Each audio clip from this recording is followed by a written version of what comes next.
Hi hello ಸ್ನೇಹಿತರೆ, ಎಲ್ಲರಿಗೂ ನಮಸ್ಕಾರ. ಇವತ್ತು ಕೂಡ ನಾವು ಕನ್ನಡ ಸಾಹಿತ್ಯ ಚರಿತ್ರೆ ರಂಶ್ರೀ ಮುಗುಳಿ ಅವರು ಬರೆದಂಥ ಕನ್ನಡ ಸಾಹಿತ್ಯ ಚರಿತ್ರೆಯನ್ನು ಆ ಪುಸ್ತಕ ವಾಚನ ಮಾಡೋಣ. ಇವತ್ತು ಪ್ರಕರಣ 15 ಮಾಡೋಣ. ಪ್ರಕರಣ 15 ಯಾವುದಂದರೆ ಬಸವೇಶ್ವರ ಮತ್ತು ಇತರ ವಚನಕಾರರು. ಈಗ ಪ್ರಕರಣ 14 ಮುಗಿದಿದೆ. ಅವನು ಯಾರೇನು ನೋಡಿಲ್ಲ ನೋಡ್ಕೊಂಬನ್ನಿ, ಆಮೇಲೆ ಈ ಕ್ಲಾಸ್ ಕೇಳಿ. ಯಾಕಂದರೆ ಅದು ಅರ್ಥ ಆಗದೆ ಇದು ಅರ್ಥ ಆಗಲ್ಲ. ಅಂದರೆ ಮೊದಲು ಅದನ್ನು ತಿಳ್ಕೊಬೇಕು, ಆಮೇಲೆ ಇದನ್ನು ತಿಳ್ಕೊಂಡ್ರೆ ಅರ್ಥ ಆಗೋದು. ನಾವೇನು ವಾಚನ ಮಾಡ್ತಿದ್ದೀವಿ, ಆದರೆ ವಾಚನ ಮಾಡ್ಕೊಂಡ್ರೂ ಕೂಡ ಎಷ್ಟೋ ಅರ್ಥ ಆಗುತ್ತೆ. ಒಬ್ಬೊಬ್ಬರಿಗೆ ಕೇಳಿಸ್ಕೊಳ್ಳೋದ್ರಲ್ಲೇ ತುಂಬ ಅರ್ಥ ಆಗುತ್ತೆ. ಎಕ್ಸ್ಪ್ಲೇನ್ ಮಾಡಿದ್ರೆ ಒಬ್ಬರಿಗೆ ಅರ್ಥ ಆಗಲ್ಲ. ಅದಕ್ಕೋಸ್ಕರ ನಾವು ಈ ಮೆಥಡ್ ಆಯ್ಕೆ ಮಾಡ್ಕೊಂಡಿದ್ದೀವಿ. ಅದಕ್ಕಿಂತ ಮುಂಚೆ ಇನ್ನೂ ಯಾರು ನಮ್ಮ ಚಾನಲ್ನ ಸಬ್ಸ್ಕ್ರೈಬ್ ಮಾಡಿಲ್ಲ, ಸಬ್ಸ್ಕ್ರೈಬ್ ಮಾಡ್ಕೊಳ್ಳಿ. ಹಾಗೆ ಬೆಲ್ಲೈಕನ್ ಒತ್ತಿ. ಹಾಗೆ ನಿಮ್ಗೆ ವಿಡಿಯೋ ಇಷ್ಟ ಆದರೆ ಲೈಕ್ ಮಾಡಿ, ಶೇರ್ ಮಾಡಿ, ಮತ್ತೇನಾದರೂ ಡೌಟ್ ಇದ್ದರೆ ಕಮೆಂಟ್ ಮಾಡಿ. ಹಾಗೆ ನಿಮ್ಮ ಯಾರಾದರೂ ಫ್ರೆಂಡ್ಸು PCPSI ಓದ್ತಿದ್ರೆ ಅವರು ಕೂಡ ನಮ್ಮ ಚಾನಲ್ನ ಶೇರ್ ಮಾಡ್ಬೋದು. ಯಾಕಂದರೆ ನಾವು ಕ್ವಶನ್ ಪೇಪರ್ ಅನಾಲಿಸಿಸ್ ಮಾಡ್ತಿರ್ತೀವಿ ಮತ್ತು ಅದಕ್ಕೆ ಬೇಕಾದಂಥ ಅಗತ್ಯ ಮಾಹಿತಿ ಆಗ್ತಾಯಿರ್ತೀವಿ. ಈಗ ಬನ್ನಿ ಪ್ರಕರಣ 15 ನೋಡ್ಕೊಂಡು ಹೋಗೋಣ.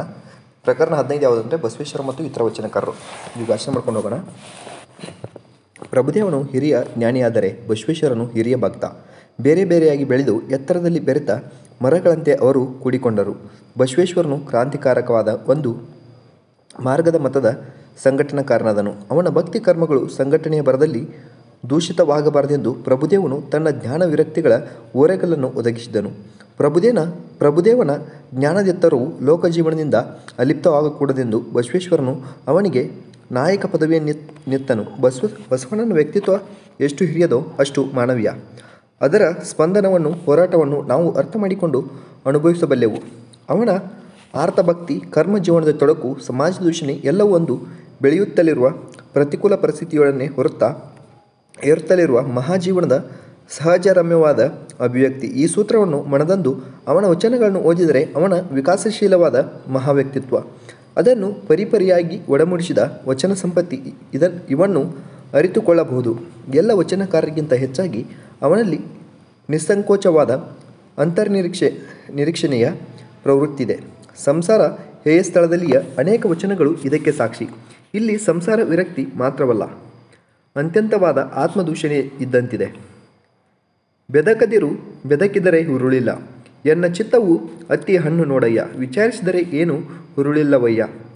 ಬೆಳೆವ ಭೂಮಿ ಅಲ್ಲೊಂದು ಪ್ರಳಯದ ಕಸಹುಟ್ಟಿ, ತಿಳಿಯಲದು ಎಚ್ಚರಲಿಯದು.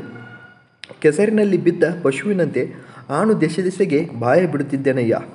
ಇಂಥ ವಚನಗಳು ನೋಡಿ. ಅವರ ವಚನಗಳು ಬರೀ ನಟನೆಯಲ್ಲ, ಅವು ಅಂತರಂಗ ಸ್ಫುರಿತ ನೈಸರ್ಗಿಕ ಭಾವಗಳು. ಬಸವಣ್ಣವರ ಆತ್ಮವೃತ್ತವು ಪ್ರಬಲವಾದೊಂದು ಮನೋಯುದ್ಧದ ಚರಿತ್ರೆಯಾಗಿರುತ್ತದೆ ಎಂದು ಕೆಲವು ವಿಮರ್ಶಕರು ತಿಳಿಯುವುದು ಸಹಜ. ಮಹಾಪುರುಷರು ಸಹ ಮಾನವರಾಗಿ ಹುಟ್ಟಿ ಬೆಳೆದು ಅತಿಮಾನವರಾಗಿ ಮೆರೆಯುತ್ತಾರೆ. ಅವರವರು ಬೆಳೆಯುವ ಬಗೆ ಬೇರೆ, ಬಣ್ಣಿಸುವ ಬಗೆ ಬೇರೆ. ಇದನ್ನೊಪ್ಪಿಯೂ ಏನು ಹುರುಳಿಲ್ಲ. ಪ್ರಳಯದ ಕಸ ಎಂಬ ಉಕ್ತಿಗಳಿಗೆ ಅರ್ಥವೇನು ಎಂದು ಕೇಳಬಹುದು. ಅದು ಅಸತ್ಯವಾದರೆ ನಟನೆ, ಅಸತ್ಯವಾದರೆ ನಟನೆ, ಸತ್ಯವಾದರೆ ಸ್ವಂತದ ಅವಹೇಳನ. ಮಹಾವ್ಯಕ್ತಿಗಳು ತಮ್ಮ ಕಣ್ಣ ಮುಂದಿನ ಹಿರಿಯ ಗುರಿಯನ್ನು ನೆನೆದು ತಮ್ಮ ಅಂದಂದಿನ ಕೊರತೆಗಳನ್ನು ಅತಿಶಯೋಕ್ತಿಯಲ್ಲಿ ಕಂಡು ಆಡಿಕೊಳ್ಳುತ್ತಾರೆ. ಅವರ ಆತ್ಮದೂಷಣೆ ಸಾಮಾನ್ಯ ಮನುಷ್ಯನ ಆತ್ಮದೂಷಣೆಗಿಂತ ಭಿನ್ನ. ಬಸವಣ್ಣನ ಹಾಗೂ ಬೇರೆ ಶರಣರ ವಚನಗಳನ್ನು ವಿಮರ್ಶಿಸುವಾಗ ಈ ವ್ಯಕ್ತಿತ್ವನಿಷ್ಠವಾದ ನಿರ್ವಚನವನ್ನು ಮಾಡಬೇಕು. ಅವುಗಳಲ್ಲಿ ಆಧ್ಯಾತ್ಮಿಕ ಭಾವಗೀತೆಯ ಸತ್ವವಿದೆಯೆಂಬುದನ್ನು ಕಾಣಬೇಕು. ಆರ್ತಭಕ್ತಿಯಿಂದ ಮುಂದರಿದು ಬಸವಣ್ಣನು ಭಕ್ತಿಯಲ್ಲಿ ಪರಿಣತನಾದನು.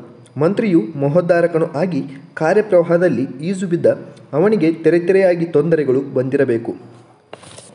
ಪರಿಣತ ಭಕ್ತಿಯ ಸಮರ್ಪಣಾ ಭಾವ, ನಿರ್ಭೀತಿ, ನಿಶ್ಚಿಂತೆಗಳಿಂದ ಅವನನ್ನು ಇದಿರಿಸಿದನು.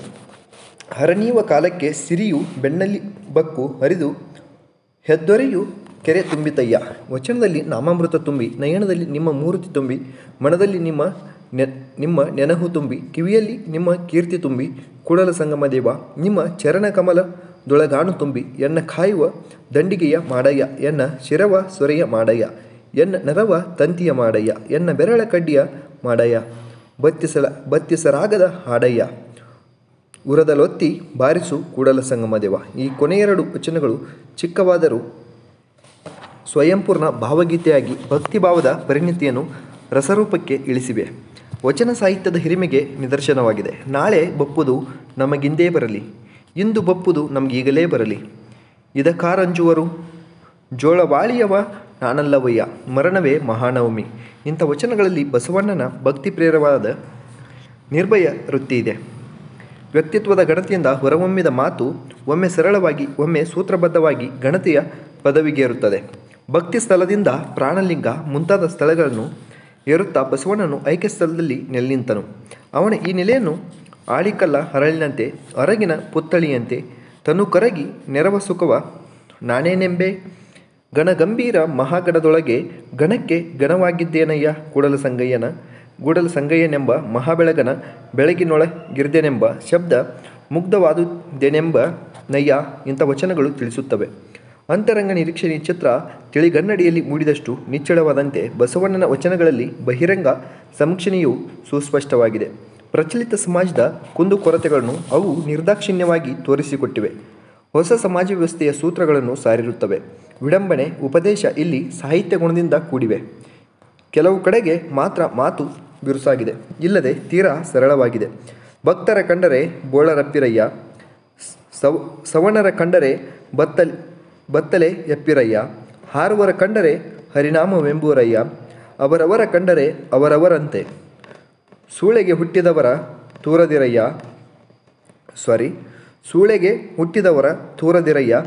ಕೂಡಲ ಸಂಗಮ ದೇವರ ಪೂಜಿಸಿ ಅನ್ಯ ದೈವಂಗಳಿಗೆರಗಿ ಭಕ್ತಿ ರೆಣಿಸಿಕೊಂಬ ಅಜ್ಞಾನಿಗಳಿಗೇನೆಂಬನಯ್ಯ, ಹಾವಿನ ಬಾಯ ಕಪ್ಪೆ ಹಸಿದು ಹಾರುವ ನನಕ್ಕೆ ಆಸೆ ಮಾಡುವಂತೆ, ಶೂಲವನೇರುವ ಕಳ್ಳನು ಹಾಲು ತುಪ್ಪದ ಕುಡಿದ ಮೇಲೆ ಲೇಸು ಕಾಲ ಬದುಕುವನೋ, ಕೆಡು ಒಡಲ ನೆಚ್ಚಿ ಕಡು ಹುಸಿಗೆನೆ ಹುಸಿದು ಒಡಲ ಹೊರೆವರ ಕೂಡಲ ಸಂಗಮ ದೇವಯ್ಯನವರನ್ನೆಲ್ಲ ಕಾಣಿರನ್ನ, ಕಲ್ಲ ನಾಗರ ಕಂಡರೆ ಹಾಲನೆರೆ ಎಂಬರು, ದಿಟ್ಟದ ನಾಗರ ಕಂಡರೆ ಕೊಲ್ಲೆಂಬರಯ್ಯ, ಉಂಬ ಜಂಗಮ ಬಂದರೆ ನಡೆಯೆಂಬೂರು, ಉಣ್ಣದ ಲಿಂಗಕ್ಕೆ ಬೋಣವ ಹಿಡಿ ಎಂಬರಯ್ಯ, ಕೊಲ್ಲುವನೇ ಮಾದಿಗ ಹೊಲಸು ತಿಮ್ಮೋಣೆ ಹೊಲಿಯ, ಕುಲವೇನೋ ಅವಂದಿರ ಕುಲವೇನೋ, ಸಕಲ ಜೀವಾತ್ಮರಿಗೆ ಲೇಸನೇ ಬಯಸುವ ನಮ್ಮ ಕೂಡಲ ಶಂಕರನ ಶರಣರೇ ಕುಲಜರು.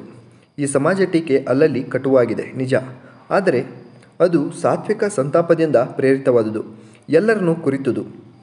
ವೈದಿಕರು ಅವೈದಿಕರು ಭವಿಗಳು ಭಕ್ತರು ಯಾರೇ ಇರಲಿ ಅವರಲ್ಲಿಯ ಹುಸಿ ಮೋಸಗಳನ್ನು ಅದು ಬಯಲಿಗೆಳೆಯುತ್ತದೆ. ಯಾವೊಂದು ವ್ಯಕ್ತಿ ಇಲ್ಲವೇ ಗುಂಪಿನ ದೇಶ ಅಲ್ಲ, ಆದರೆ ಅನ್ಯಾಯ ವೈಷಮ್ಯಗಳಿಂದ ಕೂಡಿದ ಅಂದಿನ ಸಮಾಜ ವ್ಯವಸ್ಥೆಯ ಬಗ್ಗೆ ತಾತ್ಸಾರ ಅದಕ್ಕೆ ಸ್ಥಾಯಿ. ಯಾವುದೋ ಮಾತಿನಲ್ಲಿ ಅನಾವಶ್ಯಕವಾದ ಹಸರಣೆ ನಿಷ್ಠುರತೆ ತೋರಿರಬಹುದು. ಆಯಾ ಪರಿಸ್ಥಿತಿಯಲ್ಲಿ ಅದು ಅಪರಿಹಾರ್ಯವಾಗಿರಬಹುದು. ಸಮಗ್ರ ವ್ಯಕ್ತಿತ್ವದಲ್ಲಿಯ ವಿಶಾಲತೆ ಮಾರ್ಧವಗಳನ್ನು ನೆನೆದು ಅದನ್ನು ಅರ್ಥವಿಸಬೇಕು. ಬಸವಣ್ಣನ ಉಪದೇಶಪರ ವಚನಗಳಲ್ಲಿ ಸರ್ವಸಮಾನತೆ, ಭೂತದಯೆ, ನೀತಿನಿಷ್ಠೆ, ಶಿವಭಕ್ತಿ ಇವನು ಕಳಕಳಿಯಿಂದ ತಿಳಿಸಿ ಹೇಳುವ ನವೀನ ಸ್ಮೃತಿ ಇದೆ. ಲೋಕದ ಡೊಂಕು ನೀವೇಕೆ ತಿದ್ದುವಿರಿ? ನಿಮ್ಮ ತನುವ ಸಂತೈಸಿಕೊಳ್ಳಿ, ನಿಮ್ಮ ಮನವ ಸಂತೈಸಿಕೊಳ್ಳಿ. ಮರ್ತ್ಯ ಲೋಕವೆಂಬುದು ಕರ್ತಾರನ ಕಮ್ಮಟವಯ್ಯ, ಇಲ್ಲಿ ಸಲ್ಲುವರು ಅಲ್ಲಿಯೂ ಸಲ್ಲುವರಯ್ಯ, ಇಲ್ಲಿ ಸಲ್ಲದವರು ಅಲ್ಲಿಯೂ ಸಲ್ಲರಯ್ಯ. ದೇವಲೋಕ ಮರ್ತ್ಯಲೋಕವೆಂಬುದು ಬೇರೆಲ್ಲ ಕಾಣಿಬೋ. ಸತ್ಯವ ನುಡಿದುಕೆ ದೇವಲೋಕ, ಮಿಥ್ಯವ ನುಡಿಯುವುದೇ ಮರ್ತ್ಯಲೋಕ. ಆಚಾರವೇ ಸ್ವರ್ಗ, ಅನಾಚಾರವೇ ನರಕ. ದಯವಿಲ್ಲದ ಧರ್ಮ ಯಾವುದಯ್ಯ? ದಯವೇ ಬೇಕು ಸಕಲ ಪ್ರಾಣಿಗಳೆಲ್ಲರಲ್ಲಿ, ದಯವೇ ಧರ್ಮದ ಮೂಲವಯ್ಯ. ಸಾಹಿತ್ಯ ದೃಷ್ಟಿಯಿಂದ ಈ ವಚನಗಳಲ್ಲಿಯ ಗುಣಾತಿಶಯವನ್ನು ಮೇಲೆ ಸೂಚಿಸಿದೆ. ಪ್ರತ್ಯೇಕವಾಗಿ ನೋಡಿದರೂ ಅವುಗಳ ಸಹಜ ಸ್ಫೂರ್ತವಾದ ಚಿತ್ರಶಕ್ತಿ, ಶಬ್ದಶಕ್ತಿ ಅಚ್ಚರಿಗೊಳಿಸುವಂಥವು. ಅರಿಸಿನವನೇ ಮಿಂದು ಹೊಂದೊಡಿಗೆನೆಯೇ ತೊಟ್ಟು, ಪುರುಷನ ಒಲವಿಲ್ಲದ ಲಲನೆಯಂತೆ ಆಗಿದ್ದೇನಯ್ಯ. ಇಂಥಲ್ಲಿ ಸಹಜ ಪ್ರತಿಭೆಯ ಸಾಕ್ಷಾತ್ಕಾರವಿದೆ. ಹಲವು ವಚನಗಳು ಅಂತಃಪ್ರಜ್ಞೆಯ ಅನುಭವದ ಶಿಖರದಿಂದ ಕೆಳಗಿಳಿದು ಶ್ರುತಿಯ ಶಕ್ತಿ ಕಾಂತಿಗಳನ್ನು ತೋರಿವೆ. ಅನೇಕ ವಚನಗಳಲ್ಲಿ ಲೋಕಸಮ್ಯಕ್ ದೃಷ್ಟಿಯ ಮೂಲಕ ಜನಜೀವನದಿಂದೆತ್ತಿದ ದೃಷ್ಟಾಂತಗಳು, ಗಾದೆಗಳು, ಪಡೆಮಾತುಗಳು ಇವುಗಳ ಸೂರೆಯಾಗಿದೆ. ಆಧ್ಯಾತ್ಮ, ನೀತಿ ಇವುಗಳ ಸೂಕ್ಷ್ಮವೆಲ್ಲ ಈ ಕುತಂತ್ರದಿಂದ ಸುಲಭ ವೇದ್ಯವಾಗಿದೆ. ಕುಂಬಳದ ಕಾಯಿಗೆ ಕಬ್ಬುಣದ ಕಟ್ಟು ಕೊಟ್ಟರೆ ಬಲು ಆಗಬಲ್ಲುದೇ? ಸಗಣಿಯ ಬೆನಕಂಗೆ ಸಂಪಿಗೆ ಎರಡಿನಲ್ಲಿ ಪೂಜಿಸಿದರೆ ರಂಜನೆಯಲ್ಲದೆ ಅದರ ಗಂಜಳ ಬಿಡದನ್ನ. ಇಲ್ಲಿಯ ಲೌಕಿಕ ದೃಷ್ಟಾಂತವನ್ನು ಸಹಜಪ್ರಾಸದ ಲಾಲಿತ್ಯವನ್ನು ನಿರೂಪಿಸಬೇಕು. ಕಾವ್ಯಶೀಲವಾದ ವಚನಗದ್ಯವು ಕೆಲವು ಸಲ ಅತಿ ಸರಳವಾಗುತ್ತವೆ. ದೀಪಕಾಲಂಕಾರದ ರೀತಿಯಲ್ಲಿ ಹಲವು ಕಡೆಗೆ ದೃಷ್ಟಾಂತ ಮಾಲಿಕೆ ಬರುವುದುಂಟು. ಕರಿಗಣ ಅಂಕುಶ ಕಿರಿದೆನ್ನಬಹುದೇ? ತಮ್ಮಂದಗಣ ಜ್ಯೋತಿ ಕಿರಿದೆನ್ನಬಹುದೇ? ಪ್ರಭುದೇವನ ವಚನಗಳಂತೆ ಹೇರಳವಾಗಿ ಅಲ್ಲದಿದ್ದರೂ ಕ್ವಚಿತ್ತಾಗಿ ಇಲ್ಲಿ ಬೆಡಗಿನ ವಚನದ ಕ್ಲಿಷ್ಟತೆ ತೋರಿದೆ. ಸಾಮಾನ್ಯವಾಗಿ ಬಸವೇಶ್ವರನ ವಚನಗಳು ಪ್ರಸನ್ನಲಲಿತವಾಗಿವೆ, ಹೃದಯಸ್ಪರ್ಶಿಯಾಗಿವೆ. ಅವು ವೀರಶೈವ ಧರ್ಮದ ಹಾಗೂ ವಿಶ್ವಧರ್ಮದ ಕನ್ನಡಿಯಾಗಿದ್ದು ಕನ್ನಡ ಸಾಹಿತ್ಯಕ್ಕೆ ವಿಶೇಷ ಕಾಂತಿಯನ್ನು ಉಂಟು ಮಾಡಿವೆ. ನೆಕ್ಸ್ಟ್ ಮಹಾದೇವಿ ಅಕ್ಕ ಬರ್ತಾರೆ. ಮಹಾದೇವಿ ಅಕ್ಕನು ವ್ಯಕ್ತಿ ವೈಶಿಷ್ಟ್ಯದಿಂದಲೂ ವಚನ ಮಹಿಮೆಯಿಂದಲೂ ಮೇಲಾದ ಶಿವಶರಣೆ. ನಮಗೆ ತಿಳಿದ ಮಟ್ಟಿಗೆ ಕನ್ನಡ ಸಾಹಿತ್ಯ ಪ್ರಪಂಚದಲ್ಲಿ ಅವಳೇ ಮೊದಲನೆಯ ಕವಯಿತ್ರಿ. ಕಂತಿ ದಂತಕಥೆಯ ನಿರ್ಮಿತಿ ಅಲ್ಲವೆಂದಾದರೂ ಅವಳದು ಚತುರ ಕವಿತೆ, ಅನುಭವ ಜನ್ಯವಾದ ಹೃದಯ ಗೀತವಲ್ಲ. ಆಧ್ಯಾತ್ಮ ಮತ್ತು ಗದ್ಯ ಕವಿತ್ವ ಇವುಗಳ ಸಮ್ಮಿಲನಕ್ಕಾದರೂ ಅಕ್ಕ ಮಹಾದೇವಿ ಮೊದಲಿಗಿತ್ತಿ. ಅವಳ ಚರಿತ್ರೆ ಕೃತಿಗಳಿಂದ ಆಧ್ಯಾತ್ಮಿಕ ಸಾಹಸ ಮತ್ತು ಸಿದ್ಧಿಯ ಅದ್ಭುತ ರಮ್ಯತೆ ಕಣ್ಣು ಕೊಟ್ಟುತ್ತವೆ. ಸಾಂಪ್ರದಾಯಿಕ ಸಮಾಜದ ಸಂಕೋಲೆಗಳನ್ನು ಮುರಿದೊಗೆದು ಲಗ್ನ ಸಂಸ್ಥೆಯನ್ನು ಅತ್ತಿಗೆಳೆದು ಚನ್ನಮಲ್ಲಿಕಾರ್ಜುನೆಂಬ ಲೋಕಪತಿಯನ್ನೇ ಪತಿಯಾಗಿ ವರಿಸಿ ಅವಳು ಮಾಡಿದ ಉಗ್ರ ಸಾಧನೆ ಪಡೆದ ಸಿದ್ಧಿ ಆಶ್ಚರ್ಯಕರವಾದುದು. ಸತಿಪತಿ ಭಾವದಲ್ಲಿ ಅವಳು ಹೇಗೆ ಪ್ರಗತಿ ಹೊಂದುತ್ತಾ ಪರಿಣಿತಳಾದಳೆಂಬುದನ್ನು ಸಂಸಾರ ಹೇಯ, ವಿಕಲಾವಸ್ಥೆ, ಸತಿಪತಿ ಭಾವ ಇವಕ್ಕೆ ಸಂಬಂಧಿಸಿದ ವಚನಗಳಿಂದ ತಿಳಿಯಬಹುದು. ತೆರಿನಿಯ ಹುಳು ತನ್ನ ಸ್ನೇಹದಲ್ಲಿ ಮಣಿಯ ಮಾಡಿ, ತನ್ನ ನೂಲು ತನ್ನ ಸುತ್ತಿ ಸಾವ ತೆರೆನಂತೆ ಮನ ಬಂದುದ ಬಯಸಿ ಬೇವುತ್ತಿದ್ದೇನೆ. ಅಯ್ಯ ನೀ ಕೇಳಿದರೆ ಕೇಳು, ಕೇಳದಿರ್ದಡೆ ಮಾನು, ನಾನಿನ್ನ ಹಾಡಿದಲ್ಲದೆ ಸೈರಿಸಲಾರೆನಯ್ಯ. ಕಳವಳದ ಮನವು ತಲೆ ಕೆಳಗಾಗುವುದವ್ವ, ಸುಳಿದು ಬೀಸುವ ಗಾಳಿ ಉರಿ ಆಯಿತವ್ವ. ಬೆಳದಿಂಗಳು ಬಿಸಿಲಾಯಿತು ಕೆಳದಿ, ಹೊಳಸು ಸುಂಕಿಗನಂತೆ ತೊಳಲುತ್ತಿಹೆನವ್ವ. ಅಳಸಂಕುಳವೇ ಮಾಮರವೇ ಬೆಳದಿಂಗುಳೆ ಕೋಗಿಲೆಯೇ ನಿಮ್ಮೆಲ್ಲರನ್ನು ಒಂದು ಬೇಡುವೆನು. ಎನ್ನೊಡೆಯ ಚನ್ನಮಲ್ಲಿಕಾರ್ಜುನ ದೇವರ ಕಂಡರೆ ಕರೆದು ತೋರಿರೆ. ಹರನೇ ನೀನೆನಗೆ ಗಂಡನಾಗಬೇಕೆಂದು ಅನಂತಕಾಲ ತಪ್ಪಿಸಿದ್ದೇ ನೋಡ. ಜಲದ ಮಂಟಪದ ಮೇಲೆ ಉರಿಯ ಚಪ್ಪರವನ್ನಿಕ್ಕಿ ಆಲಿಕಲ್ಲ ಹಸಿಯ ಹಾಸಿ ಕಾಲಿಲ್ಲದ ಹೆಂಡತಿಗೆ ತಲೆ ಇಲ್ಲದ ಗಂಡ ಬಂದು ಮದುವೆಯಾದನು. ಎಂದೆಂದಿಗೂ ಬಿಡದ ಬಾಳುವೆಗೆ ಕೊಟ್ಟರೆನ್ನ ಚನ್ನಮಲ್ಲಿಕಾರ್ಜುನೆಂಬ ಗಂಡಗೆಂಡ ಮದುವೆಯ ಮಾಡಿದರು. ಸಾವಿಲ್ಲದ ಕೇಡಿಲ್ಲದ ಚಲುವಾಂಗನೊಲಿದೆ ಅವ್ವ. ಈ ಸಾವ ಕೇಳುವ ಗಂಡರನೊಯ್ದು ಒಲೆಯೊಳಗಿಕ್ಕು. ಇಂಥ ಹಲವಾರು ವಚನಗಳಲ್ಲಿ ಆಧ್ಯಾತ್ಮ ಶೃಂಗಾರದ ಅಸದೃಶವಾದ ಸ್ಥಾಯಿ ಭಾವವು ತನ್ನ ಎಲ್ಲ ಸಂಚಾರಿಗಳೊಡನೆ ಕೂಡಿ ಬಂದು ಮಾರ್ಗ ಕಾವ್ಯದಲ್ಲಿಯ ಲೌಕಿಕ ಶೃಂಗಾರದ ಅದೇತನದಿಂದ ಆಸಕ್ತ ಚಿತ್ತಕ್ಕೆ ನವೀನರಸದ ಸವಿಯನ್ನು ನುಡಿಸುತ್ತದೆ. ಅಕ್ಕನ ಧ್ಯಾನಭಕ್ತಿಗಳ ಬಲದಿಂದ ಉಂಟಾದ ನಿಶ್ಚಿತೆ, ನಿರ್ಭೀತಿ, ಮಾನಸಿಕ ಧೈರ್ಯಗಳು ವಿಲಕ್ಷಣವಾದವು. ಅವುಗಳಿಂದ ದೊರೆಯುವ ಸ್ಫೂರ್ತಿ ಮೇಲಾದುದು.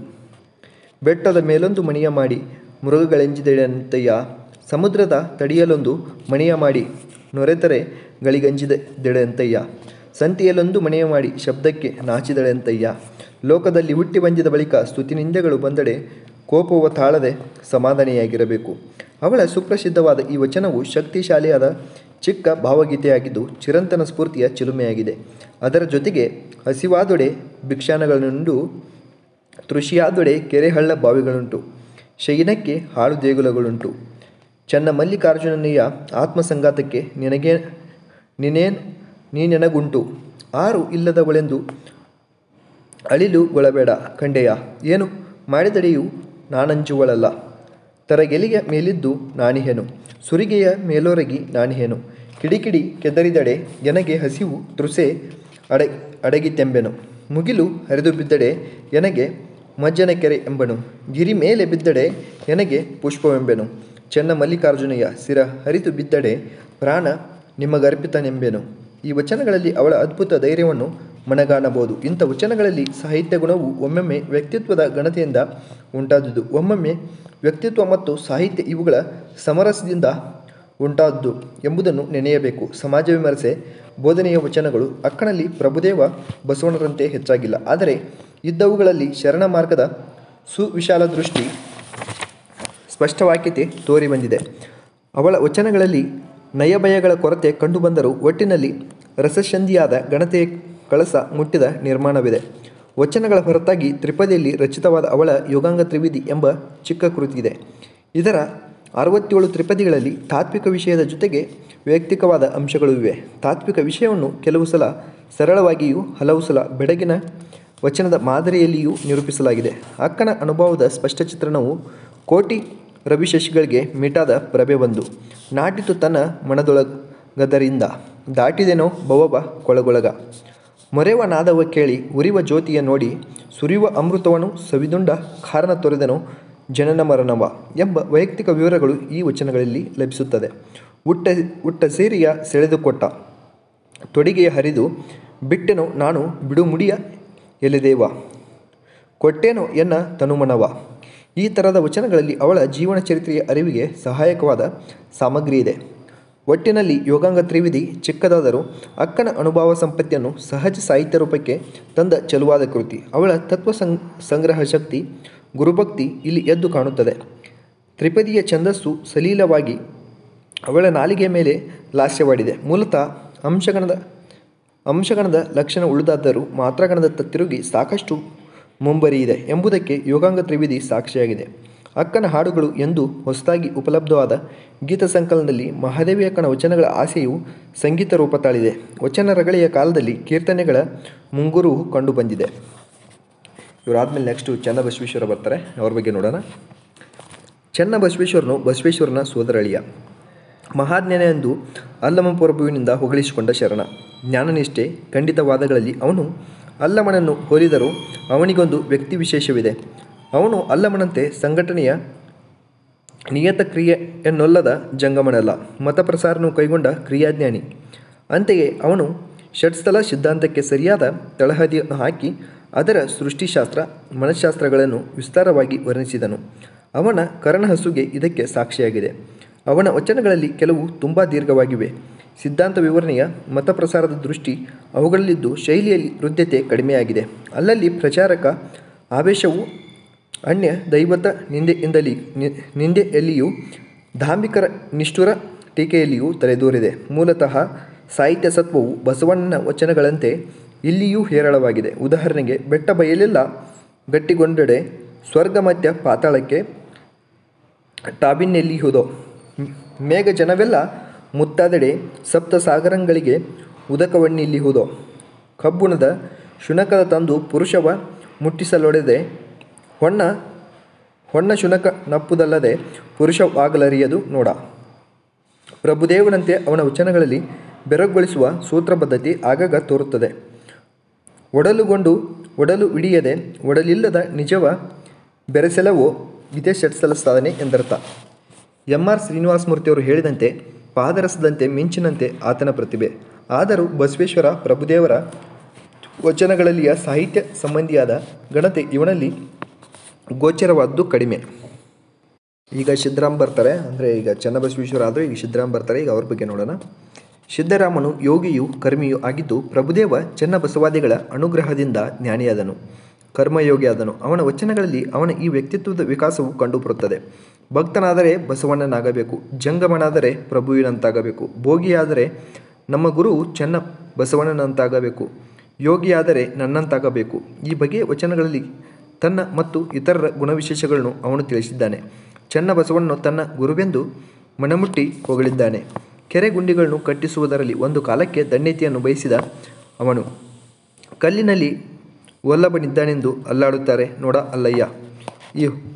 ಈ ಹೊಲ್ಲ ಮನುಜರು ಕಲ್ಲಿನಲ್ಲುಂಡು ಮಣ್ಣಿನಲ್ಲವೆಂದೆಂಬರೆ ಅಂತರ್ಯಾಮಿ ಪರಿಪೂರ್ಣತ್ವ ಭಂಗಬಹುದಯ್ಯ ಎಂಬ ಜ್ಞಾನದ ನೆಲೆಯನ್ನು ಮುಟ್ಟಿದನು. ಕಾಯ ಧರಿಸಿದವ ನವನೀತ ರೋಮದಂತಿರಬೇಕು, ಮುಕುರದಲ್ಲಿಯ ಪ್ರತಿಬಿಂಬದಂತಿರಬೇಕು, ಬೆಟ್ಟದಲ್ಲಿಯ ಕಾಡಿಗಿಚ್ಚಿನಂತಿರಬೇಕು, ಆಷಾಢದಲ್ಲಿಯ ಚಂಡಮಾರುತನಂತಿರಬೇಕು, ಸರ್ವರಲ್ಲಿ ಸರ್ವರಂತಾಗಿರಬೇಕು ಎಂದು ಕರ್ಮಯೋಗದ ಕೌಶಲವನ್ನು ಅರಿತುಕೊಂಡನು. ಅವನ ಚರಿತ್ರೆ, ಅನುಭವ ಸಂಪತ್ತಿ, ವ್ಯಕ್ತಿ ವಿಕಾಸ ಇವಕ್ಕೆ ನಿದರ್ಶನವಾಗಿ ಅವನ ವಚನಗಳು ಸಾಹಿತ್ಯ ಗುಣದಿಂದ ಕಂಗೊಳಿಸುತ್ತವೆ. ಭಕ್ತನ ಉತ್ಕಟತೆ, ಕಲ್ಪತೆಗಳು, ಅನಂತ ಕೋಟಿ ದೇವರೆಲ್ಲರೂ ತಂಡದಲ್ಲಿ ಪ್ರಣಾಮಂಗೈಯಲು ಅವರ ಮುಕುಟ ಸಂಗಟ್ಟ ರಜ ಉದುರಲಿಕ್ಕೆ ಅಲ್ಲಿ ರಜತಗಿರಿಗಳಾದವು. ಕಪಿಲ ಸಿದ್ಧ ಮಲ್ಲಿಕಾರ್ಜುನ ನಿಮ್ಮ ಮುಂದೆ ಎಂಬ ತರದ ವಚನಗಳಲ್ಲಿ ತೋರಿವೆ. ಬಸವಣ್ಣ ಮುಂತಾದ ಪ್ರಮುಖರ ಪ್ರಭಾವವು ಇವನ ಜೀವನ ಮತ್ತು ವಚನಗಳ ಮೇಲಾಗಿದ್ದರೂ ಒಂದು ಸ್ವತಂತ್ರವಾದ ಮೇಲಾದ ಶಕ್ತಿ ಇವನಲ್ಲಿ ಮೈದೂರಿದೆ ಎಂಬುದು ಒಪ್ಪತಕ್ಕ ವಿಷಯವಾಗಿದೆ. ಇನ್ನೂ ಅನೇಕ ಶರಣೆಯರು ಈ ಕಾಲದಲ್ಲಿ ಆಗಿ ಹೋದರು. ಅವರಲ್ಲಿ ಅರಸರು, ಮಂತ್ರಿಗಳು, ಕರಣಿಕರು, ಪಂಡಿತರು ಸ್ವಲ್ಪ ಪ್ರಮಾಣದಲ್ಲಿದ್ದರೆ ಅಶಿಕ್ಷಿತರಾದರೂ ಆಧ್ಯಾತ್ಮಿಕ ಸಾಧಕರು, ಜೀವನ ಸಂಸ್ಕೃತಿ ಸಂಪನ್ನರು ಆದ ಸಾಮಾನ್ಯರು ಹೆಚ್ಚು ಪ್ರಮಾಣದಲ್ಲಿದ್ದರು. ಕಾಯಕವೇ ಕೈಲಾಸ ಎಂಬುದನ್ನು ಉದಾಹರಿಸುವಂತೆ ಬೇರೆ ಬೇರೆ ಉದ್ಯೋಗಗಳಲ್ಲಿ ಆತ್ಮಪ್ರೀತಿಯಿಂದ ತೊಡಗಿ ಮೇಲು ಕೀಳು ಎಂಬ ಭಾವನೆಯಿಂದ ಅವರು ದೂರವಾಗಿದ್ದರು. ಅಂಬಿಗರ ಚೌಡಯ್ಯ, ಮೋಳಿಗೆಯ ಮಾರಯ್ಯ, ನೂಲಿಯ ಚಂದಯ್ಯ, ಮಡಿವಾಳ ಮಾಚಯ್ಯ ಈ ಹೆಸರುಗಳು ಅವರವರ ಕಾಯವನ್ನು ಸೂಚಿಸುತ್ತವೆ. ಅವರ ಕೆಲವು ವಚನಗಳಲ್ಲಿ ಕಾಯಕ್ಕೆ ವಿಶಿಷ್ಟವಾದ ಪ್ರತಿಮೆಗಳು ಅವರ ಅನುಭವಗಳನ್ನು, ಅನಿಸಿಕೆಗಳನ್ನು ಅಭಿವ್ಯಕ್ತಗೊಳಿಸಿರುವ ಬಗೆ ಕಂಡುಬರುತ್ತದೆ. ಅದರಿಂದ ಆಯಾ ವಚನಗಳು ಹೊಸ ಹೊಗರನ್ನು ಪಡೆದಿರುತ್ತವೆ. ಅನುಭವ ಮಂಟಪದಲ್ಲಿ ಇವರಿಗೆಲ್ಲ ಸಮಾನ ಭೂಮಿಕೆಯ ಮೇಲೆ ಸ್ವಾಗತ ದೊರೆಯಿತು. ಅಕ್ಕ ಮಹಾದೇವಿ ಎಲ್ಲದೆ ಮೋಳಿಗೆ ಮಾರಯ್ಯನ ಹೆಂಡತಿ ಮಹಾದೇವಿ, ಬಿಜ್ಜಳದೇವಿ, ಕಾಳವ್ವೆ, ನೀಲಮ್ಮ ಈ ಮೊದಲಾದ ಶರಣೆಯರು ಅಲ್ಲಿ ಅಷ್ಟೇ ಮನ್ನಣೆ ಪಡೆದರು. 200ರ ಮೇಲೆ ವಚನಕಾರ ಹೆಸರುಗಳು, ಅಂಕಿತಗಳು ದೊರೆತಿವೆ. ಇವರ ಕಾಲ, ದೇಶ, ವಚನ ರಚನೆ ಈ ಬಗ್ಗೆ ಸಂಶೋಧನೆ ನಡೆಯಬೇಕಾಗಿದೆ. ಆದರೂ 12ನೇ ಶತಮಾನದ ಮಧ್ಯವು ಕರ್ನಾಟಕದ ಆಧ್ಯಾತ್ಮಿಕ ಜೀವನದಲ್ಲಿ ಒಂದು ಅಪೂರ್ವವಾದ ಸುಗ್ಗಿಯ ಕಾಲವಾಗಿತ್ತೆಂಬುದು ನಿರ್ವಿವಾದವಾದ ಸಂಗತಿ. ಇವರ ವಚನಗಳಲ್ಲಿ ವೈರಾಗ್ಯ, ಭಕ್ತಿ, ಅನುಭವ, ವೀರಶೈವ ತತ್ವ, ಆಚಾರ ಧರ್ಮ, ದಾಂಭಿಕ ಸಮಾಜದ ಟೀಕೆ, ಶರಣಸ್ತುತಿ ಈ ಮುಂತಾದ ವಿಷಯಗಳು ಬಸವಾದಿ ಪ್ರಮುಖರ ಬಗೆಯಲ್ಲಿ ಬಂದಿವೆ. ಕೆಲವು ಕಡೆ ಅನುಕರಣವಿರಬಹುದು, ಕೇವಲ ಛಾಯೆ ಇರಬಹುದು, ಒಮ್ಮೊಮ್ಮೆ ಸಾಹಿತ್ಯದ ಅಂಶ ಕಡಿಮೆಯಾಗಿರಬಹುದು. ಆದರೆ ಬಹುಶಃ ಎಲ್ಲ ವಚನಗಳು ಸ್ವಾನುಭವದಿಂದ, ಸ್ವಂತ ತಪಶ್ಚರ್ಯೆಯ ಕುದಿಯಿಂದ ಉಕ್ಕಿದುವು ಎಂಬುದು ದಿಟ. ಆ ಮಾತಿನ ಛೇದಸ್ಸಿನಿಂದ, ಕಿರಿದರಲ್ಲಿಯ ಹಿರಿಮೆಯಿಂದ ಇದನ್ನು ಊಹಿಸಬಹುದು. ಉದಾಹರಣೆಗೆ ತನು ನಿರ್ವಾಣ, ಮನಸಂಸಾರ, ಮಾತು ಬ್ರಹ್ಮ, ನೀತಿ ಅಧರ್ಮ, ಅದೇತರ, ಅರಿವು ಘಾತುಕನ ಕೈಯ ಕತ್ತಿಯಂತೆ, ಗಂಗಾ ನದಿಯಲ್ಲಿ ಮಿಂದು ಗಂಜಳದಲ್ಲಿ ಹೊರಳುವರೆ, ಚಂದನವಿದ್ದಂತೆ ದುರ್ಗಂಧವ ಮೈಯಲ್ಲಿ ಪೂಸುವರೆ, ಸುರಭಿ ಮನೆಯಲ್ಲಿ ಕರೆಯುತ್ತಿರೆ ಹರಿವರೆ ಸೊನಗನ ಹಾಲಿಂಡೆ, ಭಕ್ತರಿಗೆ ಬಡತನ ಉಂಟೆ, ಸತ್ಯರಿಗೆ ಕರ್ಮ ಉಂಟೆ, ಚಿತ್ತ ಮುಟ್ಟಿ ಸೇವೆಯ ಮಾಡುವ ಭಕ್ತಂಗೆ ಮರ್ತ್ಯ ಕೈಲಾಸ ಎಂಬುದುಂಟೆ. ಇಂಥ ವಚನಗಳಲ್ಲಿ ಅಪರೂಪವಾಗಿ ಒಂದು ಭಾವಗೀತೆಯ ಸ್ವಯಂಪೂರ್ಣತೆ ಬೆಳಗುತ್ತದೆ. ಉದಾಹರಣೆಗೆ, ಬಟ್ಟೆಯಲ್ಲಿ ಹೋಗುತ್ತಿಪ್ಪ ಮಣುಜೊಡ್ಡೊಬ್ಬನ್ನು ಹುಲಿ, ಕಾಡುಗಿಚ್ಚು, ರಕ್ಕಸಿ, ಕಾಡಾನೆಗಳು 4 ದಿಕ್ಕಿನಲ್ಲಿ ಅಟ್ಟಿ ಬರುತ್ತಿರಲು ಅವಂ ಕಂಡು ಭಯದಿಂದ ಹೋಗಲು ದಿಕ್ಕು ತೋರದೆ, ಹಾಳು ಬಾವಿಯಂ ಕಂಡು ತಲೆಯೂರಿ ಬೀಳುವಲ್ಲಿ, ಹಾವ ಕಂಡು ಬಿಳಲ ಮಧ್ಯೆ, ಇಲಿ ಕಂಡಿದ ಬಳ್ಳಿಯಂ ಹಿಡಿದು ನಿಲ್ಲಲು, ಜೇನುಹುಳು ಮೈನೂರುವಾಗ ಮೂಗಿನ ತುದಿಯಲ್ಲೊಂದು ಹನಿ ಮಧುಬಿಂದು ಬೀಳವಾಗಿ ಆ ಮಧುವಂ ಕಂಡು ಹಿರಿದಪ್ಪ ದುಃಖವನ್ನೆಲ್ಲವ ಸಹಿಸಿ ನಾಲಿಗೆಯಲ್ಲಿ ಆ ಮಧುರ ಸೇವಿಸುವನಂತೆ. ಈ ಸಂಸಾರ ಸುಖ ವಿಚಾರಿಸಿ ನೋಡಿದಡೆ ದುಃಖದಾಗರವು. ಹೀಗೆ ಜನಜೀವದಿಂದೆತ್ತಿಕೊಂಡ ಜನಹೃದಯವನ್ನು ತಟ್ಟುವ ಲೌಕಿಕ ಕತೆ, ಗಾದೆ, ಒಳ್ಪು ನುಡಿಗಳಿಂದ ಅನುಭವದ ಆಳವನ್ನು, ನವಸಮಾಜ ನೀತಿಯನ್ನು ಸಹಜ ಸುಂದರವಾಗಿ ವ್ಯಗ್ಗಳವಾಗಿ ನಿರೂಪಿಸಿದರಲ್ಲಿಯೇ ವಚನಗಳ ವೈಶಿಷ್ಟ್ಯವಿದೆ, ಸಾಫಲ್ಯವಿದೆ. ನೆಕ್ಸ್ಟು ವಚನಗಳ ಸಾಮಾನ್ಯ ಸ್ವರೂಪ ನೋಡೋಣ. ವಚನಗಳನ್ನು ವಚನಕಾರರು ಬರೆದರೆನ್ನಬಹುದೇ? ಬರೆದರೆ ಹೇಗೆ? ಯಾವಾಗ ಬರೆದರು? ಅವನ್ನು ಹಾಡುತ್ತಿದ್ದರೆ, ಹೇಳುತ್ತಿದ್ದರೆ? ಈ ಪ್ರಶ್ನೆಗಳಿಗೆ ಉತ್ತರ ಕೊಡಲು ಖಚಿತವಾದ ಆಧಾರಗಳಿಲ್ಲ. ವಚನಕಾರರಲ್ಲಿ ಹಲವಾರು ಅಕ್ಷರಜ್ಞಾನಿಗಳಾಗಿದ್ದರೂ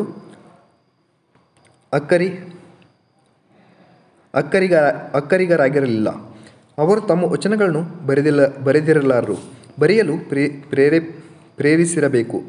ಅನುಭವ ಮಂಟಪದಲ್ಲಿ ಯಾರಾದರೂ ಒಬ್ಬಿಬ್ಬರು ಬರೆದುಕೊಳ್ಳುವ ಕಾಯಕದವರಿದ್ದಿರಬಹುದು. ಕೆಲವು ಸಲ ಸರ್ವಜ್ಞನ ವಚನಗಳಂತೆ ವಚನಗಳನ್ನು ಕೇಳಿದವರು ಮೆಚ್ಚಿ ನಾಲಿಗೆಯ ಮೇಲೆ ಬರೆದುಕೊಂಡು ಒಬ್ಬರಿಂದೊಬ್ಬರಿಗೆ ಸಾಗಿಸಿರಬೇಕು. ಮುಂದೊಮ್ಮೆ ಅವು ಬರೆಹಕ್ಕೆ ಒಳಪಟ್ಟಿರಬೇಕು. ಸುವಿದ್ಯರಾದ ಬಸವಣ್ಣರಂಥವರು ತಮ್ಮ ಬಹುಸಂಖ್ಯೆ ವಚನಗಳನ್ನು ತಾವಾಗಿ ಓಲೆಗರಿಗಳಲ್ಲಿ ದಿನಚರಿ ಹಾಗೆ ಬರೆದಿಡುತ್ತಿರಬಹುದೆಂದು ತೋರುತ್ತದೆ. ಆದರೆ ಅಲ್ಲಂಪ್ರಭು ಗಾಳಿಯ ಮೇಲೆಯೇ ತನ್ನ ಗರಿಗಳನ್ನು ತೂರುವ ಸ್ವಭಾವದವನೆಂದು ತೋರುತ್ತದೆ. ಒಂದು ಅನುಭವ ಪ್ರಸಂಗದಲ್ಲಿ, ಸಂವಾದ ಸಂದರ್ಭಗಳಲ್ಲಿ ಸಹಜವಾಗಿ ಹೊಮ್ಮುತ್ತಾ ಬಂದ ವಚನಗಳು ಕುಳಿತುಕೊಂಡು ಬರೆದುದುವಲ್ಲ ಎಂಬುದನ್ನು ತಿಳಿಸಲು ನಿದರ್ಶನಗಳಿರುತ್ತವೆ. ಒಟ್ಟಿನಲ್ಲಿ ವಚನಗಳಿಗೆ ಕೃತಿಗಿಂತ ಶ್ರುತಿಯ ಲಕ್ಷಣವಿದೆ.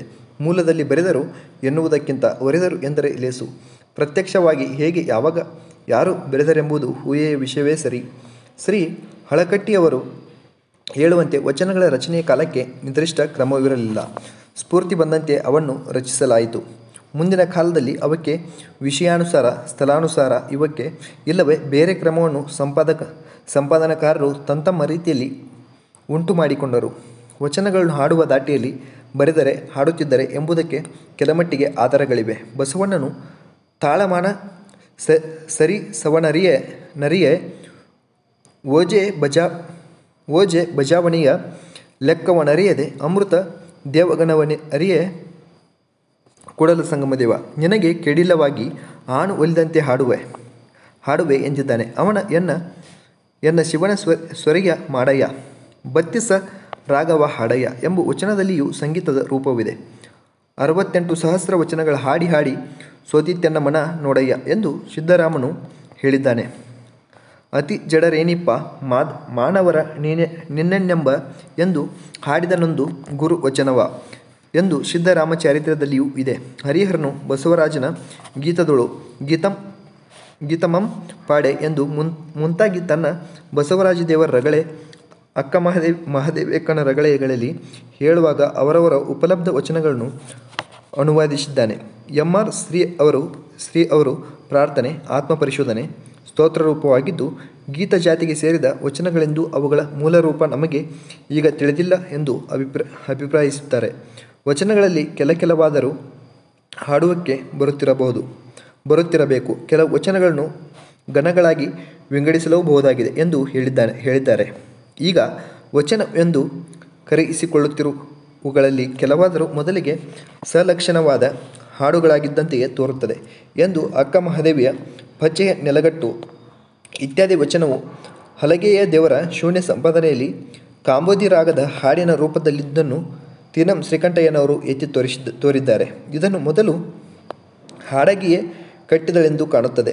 ಅಲ್ಲಿಂದೀಚೆಗೆ ಅದು ಸಾಮಾನ್ಯ ವಚನಗಳನ್ನೇ ಬೆರೆದು ಹೋಗಿರಬೇಕು ಎಂದು ಹೇಳಿದ್ದಾರೆ. ನಮಗೆ ಇಲ್ಲಿ ಕ್ರಮ ವಿಪರ್ಯಾಸವಾದಂತೆ ತೋರುತ್ತದೆ. ಮೊದಲು ವಚನವಾಗಿದ್ದನ್ನು ಆಮೇಲಿನ ಸಂಪಾದನಕಾರರು ಹಾಡಿನ ರೂಪಕ್ಕೆ ಇಳಿಸಿಕೊಂಡಿರಬೇಕು. ವಚನಗಳು ಯಾವೇ ಆಗಲಿ ಗೀತ ಜಾತಿಗೆ ಸೇರಿದವುಗಳಲ್ಲ. ಅವು ಸೂಕ್ಷ್ಮ ಸ್ವಚ್ಛಂದ ಲಯದ ಗದ್ಯ ಕವನಗಳು. ಅವುಗಳಲ್ಲಿ ಭಾವಗೀತೆಯ ಮೂಲ ಪ್ರೇರಣೆ ಇದೆ. ಆದರೆ ನಿಯತ ಛಂದಸ್ಸಿನ ಇಲ್ಲವೇ ತಾಳಲಯದ ಯೋಜನೆಯಿಲ್ಲ. ಆಣು ಒಲಿದಂತೆ ಹಾಡುವೆ ಎಂಬ ಬಸವಣ್ಣ ಮಾತಿನಲ್ಲಿಯೇ ಅವುಗಳ ಸ್ವಚ್ಛಂದಿತೆಯ ಸೂಚನೆ ಇದೆ. ವಚನಕಾರನೇಕರಿಗೆ ಸಂಗೀತ ಜ್ಞಾನವಿದ್ದಿರಬಹುದು. ಹಾಡುಗಳನ್ನು ಕೆಲವರು ಪ್ರತ್ಯೇಕವಾಗಿ ರಚಿಸಿದ್ದಾರೆ. ಉದಾಹರಣೆಗೆ ಬಸವಣ್ಣನ ಕಾಲಜ್ಞಾನ ವಚನ, ಮಂತ್ರಗೋಪ್ಯ, ಚೆನ್ನಬಸವನ ಮಂತ್ರಗೋಪ್ಯ, ಪ್ರಭುದೇವನ ಮಂತ್ರಗೋಪ್ಯ, ಅಕ್ಕನ ಹಾಡುಗಳು ಇತ್ಯಾದಿ ಕೆಲವರು ತ್ರಿಪದಿ ಕಂದಗಳಲ್ಲಿಯ ಪದ್ಯಗಳನ್ನು ಬರೆದಿದ್ದಾರೆ. ಉದಾಹರಣೆಗೆ ಮಹಾದೇವೇಕನ ಯುಗಾಂಗ ತ್ರಿವಿಧಿ, ಸಿದ್ದರಾಮನ 3 ತ್ರಿವಿಧಿಗಳು, ಕೊಂಡಂಗುಳಿ ಕೇಶಿರಾಜನ ಷಡಕ್ಷರ ಕಂದ ಮುಂತಾಗಿ ವಚನಗಳ ಲಯವು ಪದ್ಯಗಳ ಗಣಾಭಾಸ ಇಲ್ಲವೇ ಸಂಗೀತದ ತಾಳಲಯದ ಆಭಾಸವನ್ನು ಉಂಟು ಮಾಡುವುದು. ಅಂತೆಯೇ ಪದ್ಯದಂತೆ ಅವನ್ನು ಒಮ್ಮೊಮ್ಮೆ ಹೇಳಬಹುದು, ಗೀತದಂತೆ ಹಾಡಿಕೊಳ್ಳಲೂಬಹುದು. ಆದರೆ ತಾಳಲಯಕ್ಕನುಸರಿಸಿ ಹಾಡುವುದಕ್ಕೆಂದು ಅವನು ರಚಿಸಿಲ್ಲ. ಗಮಕ ಪದ್ಧತಿಯ ಮೇರೆಗೆ ಸರಾಗವಾಗಿ ಅವುಗಳ ವಿಶಿಷ್ಟ ಲಯದಲ್ಲಿ ಹಾಡಿಕೊಳ್ಳುವ ಪದ್ಧತಿ ಇರಬೇಕು. ಹರಿಹರನು ಈ ಅರ್ಥದಲ್ಲಿಯೇ ಗೀತಂಪಾಡೆ ಎಂದು ಹೇಳಿರಬೇಕು. ಈ ಸಂದರ್ಭದಲ್ಲಿ ಬಸವನಾಳರು ಹೇಳಿದ ಮಾತುಗಳು ಸರಿಯೆಂದು ನಮಗೆ ತೋರುತ್ತವೆ. ಸೂಕ್ಷ್ಮವಾಗಿ ವಿಚಾರಿಸಿದರೆ ವಚನಗಳು ಗದ್ಯ ಪದ್ಯ ನಡುವಿನ ಒಂದು ಮಾದರಿ ಎಂದೇ ಹೇಳಬೇಕಾಗುವುದು. ವಚನಗಳಲ್ಲಿ ಗದ್ಯದ ನಿರರ್ಗಳತೆ ಇಲ್ಲದಿದ್ದರೂ ಅದರ ಸರಳತೆ ಇದೆ. ಪದ್ಯದ ಕ್ರಮಬದ್ಧ ಛಂದೋಗತಿ ಇಲ್ಲದಿದ್ದರೂ ಅದರ ಲಯವಿದೆ. ಹಲವು ವಚನಗಳಲ್ಲಿ ಈ ಲಯ ಛಂದೋಗತಿಗೆ ಬಹು ಸಮೀಪವರ್ತಿಯಾಗಿರುವುದರಿಂದ ಅಂತಹ ವಚನಗಳನ್ನು ಹೆಚ್ಚು ವ್ಯತ್ಯಾಸ ಮಾಡದೆ ಸರಾಗವಾಗಿ ಹಾಡಲು ಅನುಕೂಲವಾಗುವುದು ಕಂಡುಬರುತ್ತಿದೆ. ಒಟ್ಟಾಗಿ ಎಲ್ಲ ವಚನಗಳನ್ನು ಮನನಂದು ಅವುಗಳ ಸಾಹಿತ್ಯ ಲಕ್ಷಣ ಮತ್ತು ಭಾಷೆಯ ವೈಶಿಷ್ಟ್ಯವನ್ನು ಅರಿತುಕೊಳ್ಳಬಹುದು. ಒಂದು ಮಾತಿನಲ್ಲಿ ಹೇಳುವುದೇ ಆದರೆ ವಚನಗಳೆಂದರೆ ನಡುಗಣದ ಶೈಲಿಯ ಅನುಭವ. ಗದ್ಯದಲ್ಲಿ ಉಸುರಿದ ಆಧ್ಯಾತ್ಮಿಕ ಭಾವಗೀತೆಗಳು. ಜಗತ್ತಿನ ಸಾಹಿತ್ಯದಲ್ಲಿ ಇವುಗಳನ್ನು ಹೋಲುವ ರೂಪ ಕಡಿಮೆ. ಕನ್ನಡದಲ್ಲಿಯಂತೂ ಅಪೂರ್ವ. ಗದ್ಯ ಕಾವ್ಯ, ಚಿಂತನಪರ ಗದ್ಯ, ಭಾವಗೀತೆಯ ಅಂಶಸ್ಪೃಷ್ಟವಾದ ಗದ್ಯ ಇವು ಬೈಬಲ್, ಕೆಂಪಿಸ್, ಮಾರ್ಕಸ್ ಅರೇಲಿಯಸ್ ಇವರಲ್ಲಿ ಕಂಡು ಬಂದಿವೆಯಾದರೂ ವಚನಗಳ ಅನುಭವ ಗದ್ಯ ಅಪರೂಪವಾಗಿದೆ.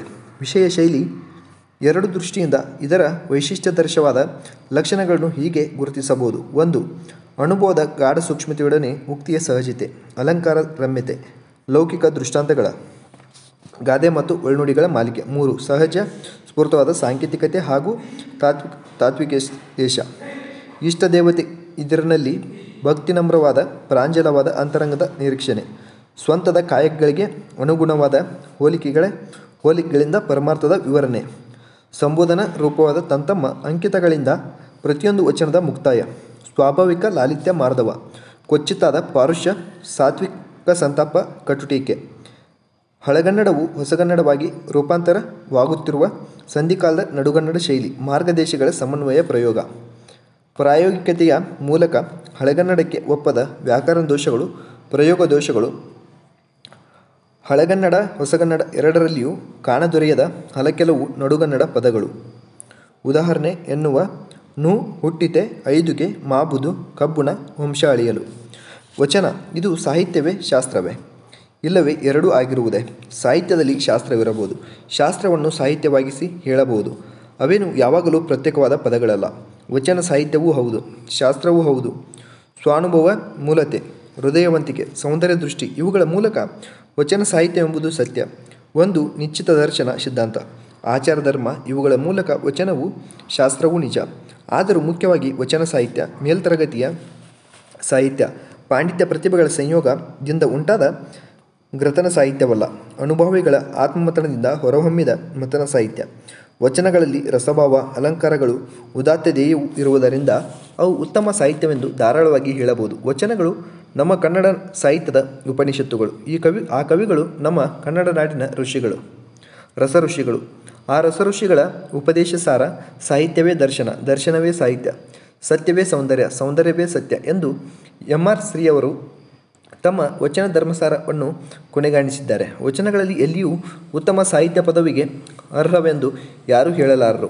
ಆದರೆ ಅನುಭವ ಪ್ರಧಾನವಾದ ಉತ್ತಮ ಸಾಹಿತ್ಯಕ್ಕೆ ಅವಶ್ಯವಾದ ವ್ಯಕ್ತಿತ್ವ, ಮಹಿಮೆ, ಜೀವನ ಸಿದ್ಧಿ ವಚನಕಾರರಲ್ಲಿರುವುದೆಂಬುದನ್ನು ಎಲ್ಲರೂ ಒಪ್ಪಬಹುದು. ಉಪನಿಷತ್ತುಗಳಿಗೆ ಹೋಲುವ ಉಕ್ತಿಗಳು ವಚನಗಳಲ್ಲಿ ಬಂದಿವೆ ಮಾತ್ರವಲ್ಲ. ಉಪನಿಷತ್ಕಾರನ ಆತ್ಮಾನುಭವ, ದೃಷ್ಟಿವೈಶಾಲ್ಯ, ಸತ್ಯಧರ್ಮ ದರ್ಶನ ಇವು ವಚನಕಾರರಲ್ಲಿವೆ. ಜೊತೆಗೆ ಉಪನಿಷತ್ತಿನಲ್ಲಿ ಇಲ್ಲದ ತತ್ವ ಪ್ರಣಾಳಿ, ಸಮಾಜ ನೀತಿ, ಆಚಾರ ಧರ್ಮಗಳು ಅವುಗಳನ್ನು ಕನ್ನಡಿಸುವುದಕ್ಕೆ ಹೊರಟ ಭಾಷೆಯ ಜನಸಮ್ಮುಖ ಸ್ವರೂಪಗಳು ವಚನಗಳಲ್ಲಿವೆ. ನಾಗಚಂದ್ರನ್ ಹೇಳಿದ ಜನತಾಂತ ದೃಷ್ಟಿ ಎಂಬ ಸಾಹಿತ್ಯದ ಸಾಮಾನ್ಯ ಲಕ್ಷಣವು ವಚನ ವಾಗ್ಮಯಕ್ಕೆ ವಿಶೇಷವಾಗಿ ಸರಿಹೋಗುತ್ತದೆ. ವೀರಶೈವ ಮತಪ್ರಸಾರದಲ್ಲಿ ಪ್ರಮುಖ ಪಾತ್ರವನ್ನು ವಹಿಸಿದ ಶಿವಲೆಂಕ, ಮಂಚಣ್ಣ, ಶ್ರೀಪತಿ ಪಂಡಿತ, ಮಲ್ಲಿಕಾರ್ಜುನ ಪಂಡಿತ ಈ ಪಂಡಿತ ತ್ರಯರನ್ನು ಇಲ್ಲಿ ನೆನೆಯಬೇಕು. ಇವರು ಬಸವಣ್ಣನ ಸಮಕಾಲೀನರೆಂದು ಗ್ರಹಿಕೆಯಾಗಿದೆ. ಶಿವಲೆಂಕ, ಮಂಚಣ್ಣ, ಮಲ್ಲಿಕಾರ್ಜುನನು ಕನ್ನಡದಲ್ಲಿ ವಚನಗಳನ್ನು ಬರೆದಿದ್ದಾರೆ. ಶ್ರೀಪತಿ ಪಂಡಿತನು ಸಂಸ್ಕೃತದಲ್ಲಿ ಬ್ರಹ್ಮಸೂತ್ರಗಳಿಗೆ ಸ್ತ್ರೀಕರ ಭಾಷ್ಯವನ್ನು ಬರೆದನು. ಕನ್ನಡದಲ್ಲಿ ಏನನ್ನೂ ಬರೆದಂತಿಲ್ಲ. ರೇವಣ್ಣ, ಮರುಳಸಿದ್ದ, ಏಕೋರಾಮಿ ತಂದೆ, ಪಾಂಡಿತ್ಯರಾಧ್ಯ, ವಿಶ್ವೇಶ್ವರ ಈ ಐವರು ವೀರಶೈವ ಆಚಾರ್ಯ ಪಂಚಕವೆಂದು ಹೆಸರಾಗಿದ್ದಾರೆ. ಇವರಲ್ಲಿ ಕೆಲವರು ಬಸವಣ್ಣಿಗೆ ಪೂರ್ವಿಕರು, ಕೆಲವರು ಅವನಿಗೆ ಸಮಕಾಲೀನರು ಆಗಿದ್ದಾರೆ. ಇವರಲ್ಲಿ ಪಂಡಿತಾರಾಧ್ಯ, ಏಕೋರಾಮಿ ತಂದೆ, ಮರುಳಸಿದ್ದ ಇವರು ಬರೆದ ವಚನಗಳು ದೊರೆತಿವೆ. ಇಲ್ಲಿಗೆ ಪ್ರಕರಣ 15 ಬಸವೇಶ್ವರ ಮತ್ತು ಇತರ ವಚನಕಾರರು ಪ್ರಕರಣ 15 ಇವತ್ತಿಲ್ಲಿ ಮುಗಿತು. ನೆಕ್ಸ್ಟ್ ಕ್ಲಾಸಲ್ಲಿ ಪ್ರಕರಣ 16 ನೋಡೋಣ. ಪ್ರಕರಣ 16ರಲ್ಲಿ ಹರಿಹರ ಬರ್ತಾನೆ. ಇನ್ನೂ ಯಾರು ನಮ್ಮ ಚಾನಲ್ನ ಸಬ್ಸ್ಕ್ರೈಬ್ ಮಾಡ್ಕೊಂಡಿಲ್ಲ ಸಬ್ಸ್ಕ್ರೈಬ್ ಮಾಡಿ. ಹಾಗೆ ಬೆಲ್ ಐಕಾನ್ ಅಂತ ಇನ್ನು ಮತ್ತೆ ವಿಡಿಯೋ ಇಷ್ಟ ಆದರೆ ಲೈಕ್ ಮಾಡಿ. ಏನಾದರೂ ಡೌಟ್ ಇದ್ದರೆ ಕಮೆಂಟ್ ಮಾಡಿ. ಹಾಗೆ ನಿಮ್ಮ ಫ್ರೆಂಡ್ಸ್ ಕೂಡ ಶೇರ್ ಮಾಡಿ. ಇಷ್ಟೊತ್ತು ಕೇಳಿದ್ದು ಎಲ್ಲರಿಗೂ ತುಂಬ ಹೃದಯದ